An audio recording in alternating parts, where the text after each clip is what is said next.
Students, welcome in the TSN Senior Secondary online classes, and today we will read the chapter 10 of your grammar book. So our chapter is the conjunctions. What is the meaning of conjunction? A conjunction join words, phrases and the sentence. It's only join and does not other verb. Conjunction क्या होता है? जोड़ने वाले शब्द होते हैं। Conjunction को हम हिंदी में संयोजक भी कह सकते हैं, जो कि दो सेंटेंस को जोड़ सकते हैं, फ्रेज को जोड़ सकते हैं और कुछ वर्ड्स को भी जोड़ सकते हैं।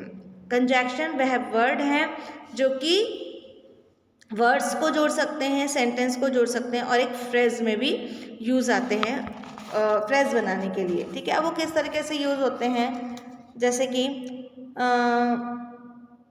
पहली बात तो कंजक्शन क्या होता है, जैसे कि this book is on the table, तो यहाँ पे जो ऑन है उसने उसको बुक और टेबल को जोड़ दिया, तो समझ लीजिए कि ये कंजक्शन है। और इस तरीके का जो हमने पढ़ा था वो पिछली क्लासेस में पढ़ा था, थर्ड या फोर्थ क्लास में कंजक्शन, जो बहुत ही इजी उसमें बता दिया गया था कि ऑन, अंडर और टू और फॉर, यट, सो, नॉर, ये सब क्या होते हैं? कंजक्शंस होते हैं। सो, एज, जिससे कि दो सेंटेंस या दो वर्ड्स को जोड़ने में मदद मिलती है और हम एक सेंटेंस को अच्छे तरीके से समझ पाते हैं कि इस वर्ड का इस वर्ड से क्या कनेक्शन है। या मान लीजिए दो सेंटेंस है तो और आपस में उसको जोड़ रखा है, तो उस सेंटेंस का दूसरे सेंटेंस के साथ में क्या रिलेशन है। तो कंजक्शन क्या करते हैं? दो वर्ड्स या दो सेंटेंस में रिलेशन बताते हैं। ठीक है, तो आपके क्या लिखा हुआ है? A conjunction join words, phrase and sentences. Conjunction यानी कि संयोजक, हिंदी में क्या कहेंगे? संयोजक। ये क्या करते हैं? दो शब्दों के बीच में रिश्ता बनाते हैं, फ्रेज बनाते हैं और एक सेंटेंस कंप्लीट तैयार करते हैं। जब दो शब्द जुड़ेंगे आपस में तभी तो सेंस निकलेगा। ठीक है, अब जैसे कि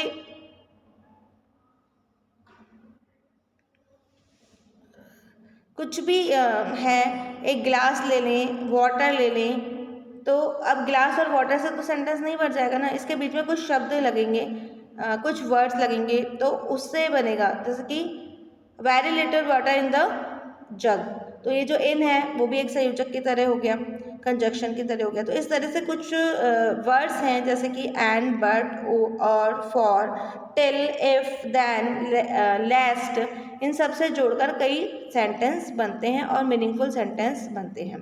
यानी कि जो कंजक्शन है वो दो वर्ड्स के बीच में रिलेशन बताता है, फ्रेज जो है उसके अंदर यूज होता है और एक सेंटेंस को बनाने में यूज होता है। It only join and does not other work, ये केवल जोड़ने का काम करता है, एक संयोजक का काम करता है, जिससे कि एक सेंटेंस मीनिंगफुल बनता है। अब काइंड्स ऑफ कंजक्शन, कंजक्शन कितने प्रकार के होते हैं? There are three types of conjunction: coordinate, subordinate and correlative conjunction.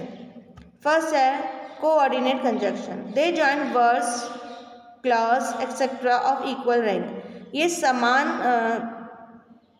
समान जाति के जो वर्ड्स हैं या समान रूप से जो सेंटेंस हैं उनको जोड़ते हैं। ये कोऑर्डिनेट कंजक्शंस हैं एंड, बट, और, for, yet, also, only, nor, so, hence, besides, whereas, therefore, otherwise and however. ठीक है, तो ये क्या करते हैं? ये सब कोऑर्डिनेट कंजक्शन हैं जो कि समान वर्ड्स को या क्लॉजेस और इक्वल रैंक वालों को जोड़ते हैं। Subordinate conjunction, they join subordinate clause or subordinate clauses to its principal clause. Such connections are called subordinate connection. अब ये जो कंजक्शन सबऑर्डिनेट जो कंजक्शन है ये क्या करते हैं?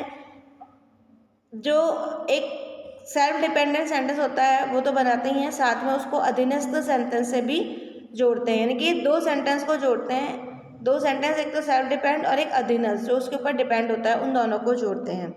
फिर है correlative conjunction. This conjunction are use in the form of pairs. अब जब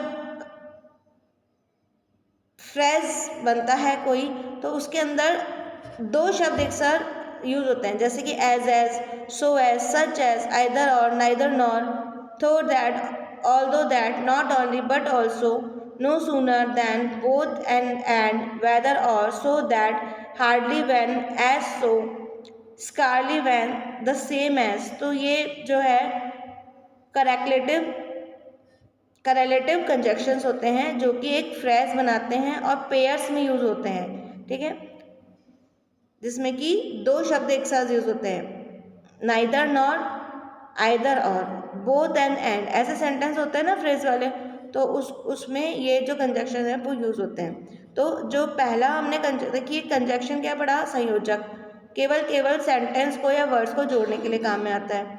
फर्स्ट कंजक्शन कोऑर्डिनेट कंजक्शन, जो कि समान मतलब सामान्य जो वाक्य हैं उनके लिए यूज आता है, और इक्वल टाइप के वर्ड्स के लिए यूज आता है, इक्वल जाति के लिए यूज आता है। दूसरा हमने पढ़ा सबऑर्डिनेट कंजक्शन जो दो सेंटेंस को, यानी कि एक तो डिपेंड होता है सेंटेंस और एक सेल्फ डिपेंड होता है, उन दोनों को जोड़ते हैं। एक वाक्य होता है जो कि सिंपल वाक्य होता है, एक अधीनस्थ वाक्य होता है, उन दोनों को जोड़ते हैं, वो हो गया सबऑर्डिनेट। और तीसरा है करेलेटिव कंजक्शन में क्या होगा, फ्रेज में काम आएंगे जिसमें दो वर्ड एक साथ यूज होते हैं, जैसे एज। आपका जो एग्जाम में क्वेश्चन आएगा वो यही आएगा कि भाई एक सेंटेंस दे दिया जाएगा और उससे पूछा जाएगा कि ये इसमें कौन सा कंजक्शन यूज हुआ है, तो वो बताना पड़ेगा, या फिर एमसीक्यूज में से भी क्वेश्चन आ सकता है। तो हम इसकी एक्सरसाइज को भी एक बार डिस्कस कर लेते हैं। मल्टीपल चॉइस क्वेश्चन है, dash conjunction join words clauses etcetera of equal rank. Equal rank किस में होती हैं, एक जैसे शब्द, एक जैसे वाक्य या समान अर्थ वाले वाक्य को जो जोड़ता है वो कौन सा कंजक्शन होता है, तो मैंने आपको बताया फर्स्ट वाला कोऑर्डिनेट कंजक्शन, तो इसका आंसर आएगा ए। सेकंड है dash conjunction join subordinate clauses and subordinate clause to its principal clauses. ऐसा कौन सा कंजक्शन है जो कि सबऑर्डिनेट क्लॉजेज यानी कि जो अधीनस्थ वाक्य हैं उनको प्रिंसिपल क्लॉजेस यानी कि सामान्य वाक्य से या डिपेंडेंट वाक्य जो है उनसे जोड़ता है, तो ये है सबऑर्डिनेट कंजक्शन। इसका भी आंसर ए है सेकंड वाले का। थर्ड है dash conjunction are use in the form of phase. कौन सा कंजक्शन है जो कि फेजेस में यूज होता है, तो जिसमें दो वर्ड यूज होते हैं, as, so as, such as, either or, neither nor, though that, both and, as so, the same as, so that, तो वो कौन सा होगा, करेलेटिव कंजक्शन। तो इसका आंसर होगा सी। फर्स्ट का आंसर ए, सेकंड का आंसर ए और थर्ड का आंसर सी। फिर नेक्स्ट है कि ये आपको सेंटेंस दे दिया गया है, it is true that Himanshu is lazy, है ना, ये ट्रू है कि हिमांशु लेजी है। अब इसमें देखिए दो सेंटेंस है, इट इज़ ट्रू, पहला सेंटेंस तो क्या है, इट इज़ ट्रू, और फिर कंजक्शन क्या आया इसमें, that, Himanshu is lazy, Himanshu lazy है ना। तो अब जो दूसरा वाला सेंटेंस है वो डिपेंड हो गया फर्स्ट वाले सेंटेंस पे। तो जब जो सेंटेंस साधारण वाक्य से अधीनस्थ वाक्य को या प्रिंसिपल सेंटेंस से सबऑर्डिनेट सेंटेंस को जोड़ता है उसको कौन सा सेंटेंस कहते हैं, तो वो हो गया सबऑर्डिनेट सेंटेंस या सबऑर्डिनेट कंजक्शन। हम कंजक्शंस पढ़ रहे हैं, तो यहाँ पे जो दैट है वो कंजक्शन है। अब यहाँ पे दैट कौन सा कंजक्शन है, सबऑर्डिनेट कंजक्शन। क्यों, क्योंकि इसने जो प्रिंसिपल जो सेंटेंस था उससे सबऑर्डिनेट सेंटेंस को जोड़ दिया है। प्रिंसिपल सेंटेंस कौन सा हुआ, इट इज़ ट्रू, ये सच है। अब डिपेंड क्या है, हिमांशु इज लेजी, है ना, तो ये अधीनस्थ वाक्य हो गया। तो इसमें इसलिए ये आ गया क्योंकि दो वाक्य जुड़े, कौन कौन से, एक तो प्रिंसिपल सेंटेंस और एक सबऑर्डिनेट सेंटेंस, तो उसमें कौन सा कंजक्शन लगा, सबऑर्डिनेट कंजक्शन। सेकेंड सेंटेंस है Ritika is clever but her brother is dumb. Ritika तो बहुत ही होशियार है पर उसका जो भाई है वो कैसा है, बिल्कुल डम है, बिल्कुल कमज़ोर है पढ़ाई में। तो ये एक बट का यूज़ देखो किस में हुआ है, कोऑर्डिनेट कंजक्शन है बट, है ना, क्योंकि ये दोनों सिमिलर है कि एक तो क्लेवर है पर एक डम है, तो इसके बीच में बट का कंजक्शन का यूज़ हुआ है और बट है coordinate conjunction. Third sentence I love him because he is kind. मैं उसे बहुत प्यार करती हूँ क्योंकि वो बहुत ही दयालु है। तो ये दोनों सेंटेंस एक दूसरे के बिना नहीं लिखे जा सकते, तो इसमें अधीनस्थ वाक्य भी है यानी कि सबऑर्डिनेट सेंटेंस है, तो इसमें कौन सा कंजक्शन यूज हुआ है, बिकॉज। बिकॉज कौन सा कंजक्शन है, सबऑर्डिनेट कंजक्शन, ठीक है। फिर है he is neither brass nor copper. ये ना तो ब्रास है ना कॉपर है, तो इसमें नाइदर और नॉर, देखिए यहाँ पे दो तरीके के वर्ड्स यूज हुए हैं, नाइदर और नॉर, है ना। तो मैंने क्या कहा था कि जो जिसमें दो तरीके के वर्ड यूज होंगे एक साथ, जैसे as both and, so as, तो इसमें कौन सा यूज हुआ है, नाइदर नॉर, तो ये कौन सा हो गया, करेलेटिव कंजक्शन, राइट। फिर है फिफ्थ वाला, we respect both our uncle और आर आंट, हम दोनों की रिस्पेक्ट करते हैं, चाहे वो हमारे अंकल हो चाहे आंट। तो ये हो गया, यहाँ पे जो कंजक्शन यूज हुआ है वो यूज हुआ है बोथ, और ये किस में यूज होता है, कोऑर्डिनेट कंजक्शन में। It is true that my grandfather was here, ये सच है कि मेरे ग्रैंडफादर यहीं हैं। तो यहाँ पे दैट है, तो ये भी, ये डिपेंडेंट हो गया सेंटेंस, बिना एक सेंटेंस के दूसरा वाक्य पूरा नहीं होता, तो ये सबऑर्डिनेट कंजक्शन इसमें यूज हुआ है यहाँ पे दैट का। द ब्रदर और sister will play you a visit, अब यहाँ पे और कंजक्शन यूज हुआ है, और किस में लगता है कंजक्शन, कोऑर्डिनेट में, है ना। तो यहाँ पे सेवेंथ वाले में कौन सा कंजक्शन यूज हुआ है, कोऑर्डिनेट कंजक्शन। फिर एट्थ है, the weather was wet so the children did not go out, मौसम बहुत खराब था इसलिए बच्चे बाहर ना जा सके, तो डिपेंड हो गया, डिपेंड हो गया तो कौन सा हो गया, सबऑर्डिनेट सेंटेंस हो गया, सबऑर्डिनेट सेंटेंस में सबऑर्डिनेट कंजक्शन का यूज हो गया। तो हमने यहाँ पे बहुत सारे सेंटेंस देखे, है ना। तो अब इसमें हमें क्या पता लग रहा है, जो डिपेंड नहीं है सेंटेंस, साधारण वाक्य है, वो तो हो गया कोऑर्डिनेट। जिसमें एक डिपेंडेबल सेंटेंस है या सबऑर्डिनेट सेंटेंस है, तो उसमें हमेशा सबऑर्डिनेट कंजक्शन का ही यूज होगा।